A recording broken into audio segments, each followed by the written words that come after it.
Saudara pendengar di segenap penjuru tanah air, selamat bergabung dengan Lumen Indonesia. Lumen Indonesia, siap melayani Anda setiap hari.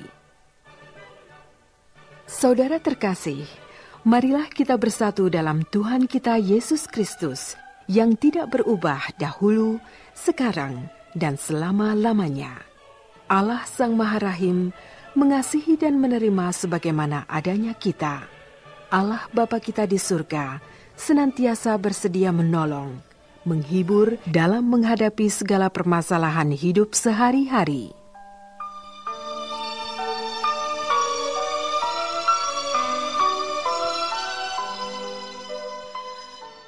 Saudara-saudari, marilah kita mendengarkan renungan dengan judul Hati yang Baik.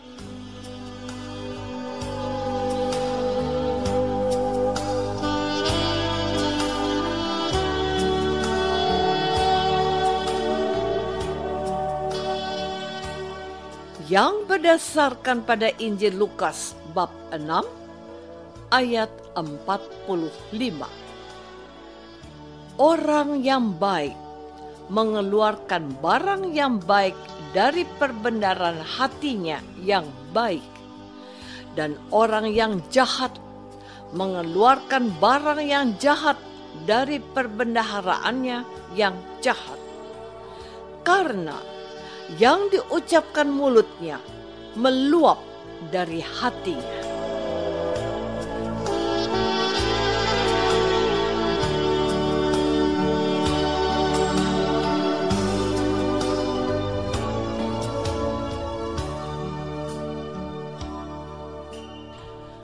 Dalam nama Bapa dan Putra dan Roh Kudus.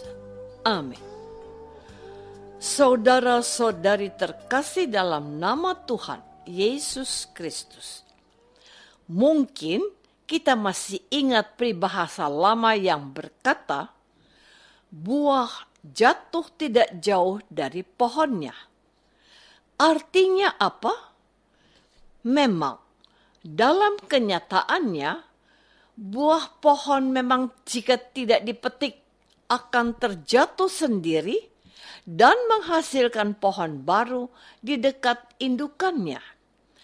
Arti peribahasa ini adalah bahwa buah pohon mirip atau sama dengan pohon yang menghasilkannya. Dari buahnya kita mengenal pohonnya, sebab pohon kelapa pasti menghasilkan kelapa. Pohon durian akan menghasilkan buah durian juga. Tuhan Yesus mengedepankan firman-Nya bahwa tidak ada pohon yang baik menghasilkan buah yang tidak baik, dan tidak ada pohon yang tidak baik menghasilkan buah yang baik.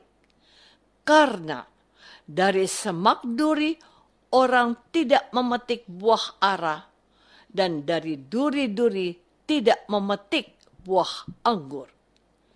Maka orang yang baik mengeluarkan barang yang baik dari perbendaharaan hatinya yang baik, dan orang yang jahat mengeluarkan barang yang jahat dari perbendaharaannya yang jahat. Karena yang diucapkan mulutnya meluap dari hatinya. Dan orang mengatakan bahwa seseorang dapat dipercaya kalau kata-katanya dapat diguguh dan ditiru. Saudara-saudari terkasih, pada hari ini Gereja Kudus juga memperingati pesta Santo Yohanes Chrysostomus. Dia dikenal sebagai seorang pengkhotbah yang handal dan disebut si mulut emas sebab khotbahnya sangat bernas dan menggetarkan hati orang yang mendengarkannya. Dialah yang mengatakan tentang keagungan seorang ibu sederhana dari Nazaret sebagai pribadi yang mulia. Ia mengatakan, apa yang tidak dapat ditampung oleh surga telah kau kandung dalam rahimmu, ya Maria. Bukankah perkataan ini mau menggambarkan betapa luar biasanya peran Maria dalam sejarah keselamatan Allah? Dalam satu khotbahnya, ia berkata, alunan gelombang berdatangan dan gelora lautan menggulung-gulung, tetapi kami tidak takut akan tenggelam, sebab kami berdiri di atas karang padas. Meskipun alunan melambung tinggi, tidak akan dapat menenggelamkan perahu Yesus. Coba, apa yang kami takutkan? Kematian? Bagiku hidup itu Kristus, dan kematian itu keuntungan. Bukankah itu menggetarkan hati kita? Saudara-saudari terkasih, Tuhan Yesus meminta kita untuk memelihara hati kita dengan penuh kesungguhan dan menjaganya sedemikian rupa agar menyimpan hal-hal baik, terutama firman Tuhan sendiri. Kita juga harus belajar dari Bunda Yesus Maria yang selalu mendengarkan firman Yesus dan menyimpannya di dalam hatinya. Perhatikan apa yang dikatakan oleh penginjil Lukas ketika Maria dan Yosef menemukan Yesus yang terhilang ketika mereka berziarah ke Yerusalem. Ketika Yesus mengatakan, "Mengapa kamu mencari aku? Bukankah aku harus berada di rumah Bapakku?" Maria dan Yosef no comment. Tetapi inilah kata penginjil Lukas. Dan ibunya menyimpan semua perkara itu di dalam hatinya. Lukas bab 2 ayat 51b. Hati kita perlu dipenuhi oleh kasih dan kemurahan serta belas kasihan Tuhan. Dengan demikian, hidup kita dikuasai oleh Tuhan. Izinkanlah Tuhan merajai hati kita, sehingga apapun yang kita katakan, apapun yang kita lakukan bersumber dan mengalir dari hati yang dipenuhi oleh kasih Tuhan Yesus sendiri. Siapakah di antaramu yang tidak terganggu hatinya kalau mendengar kata-kata kasar, caci maki dan hujatan? Siapakah di antaramu yang tidak tergetar hatinya kalau mendengar kata-kata manis, pujian, dan belayan serta kasih sayang? Bukankah ibumu, ayahmu mengajarkan untuk bertutur kata yang baik dan manis serta menyejukkan orang yang mendengarkanmu? Tetapi terkadang kita harus berurusan dengan orang manis di bibir, tetapi tidak di dalam hatinya. Itu urusannya, bukan urusan kita. Sebagai orang Kristen, kita diminta oleh Tuhan Yesus untuk memelihara hati kita baik, suci, dan taat pada kehendak Tuhan, agar apapun yang kita ucapkan mendatangkan sukacita, kebaikan, dan kebahagiaan untuk mereka yang mendengarkan ucapan kita.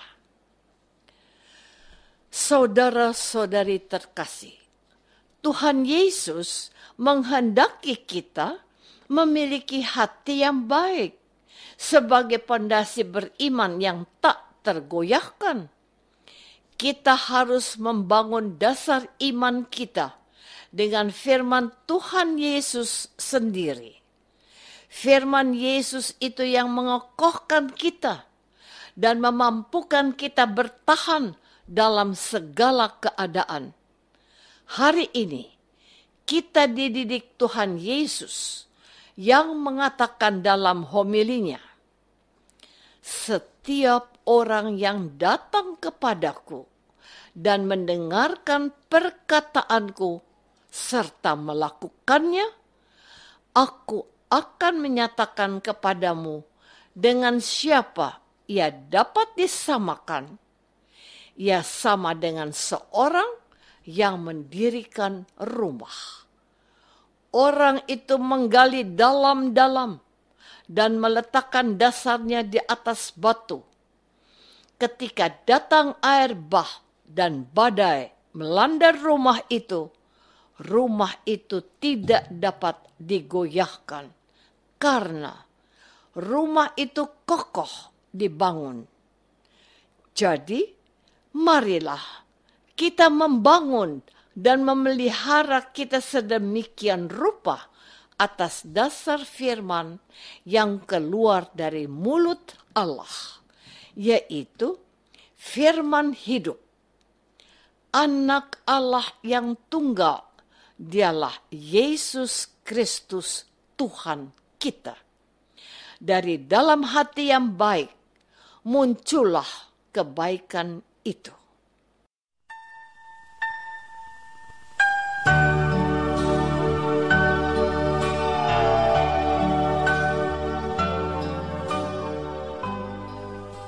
Saudara terkasih, marilah kita masuk dalam saat hening sejenak untuk meresapkan renungan yang baru saja kita dengar bersama dalam kehidupan iman kita masing-masing.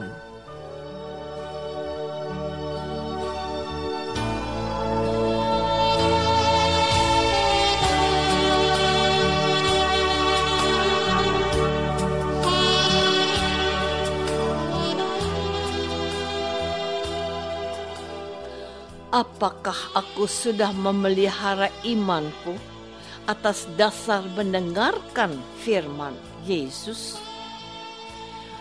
Marilah kita berdoa. Bapa yang Maha Baik, terima kasih karena kami sudah diingatkan untuk memelihara hati yang baik. Bantulah kami untuk setia mendengar dan menyimpan firman Yesus dalam hati kami untuk menghasilkan kebaikan demi Kristus Tuhan kami. Amin. Semoga kita semua selalu dinaungi dan dibimbing oleh berkat Allah yang Maha Kuasa. Dalam nama Bapa dan Putra dan Roh Kudus. Amin.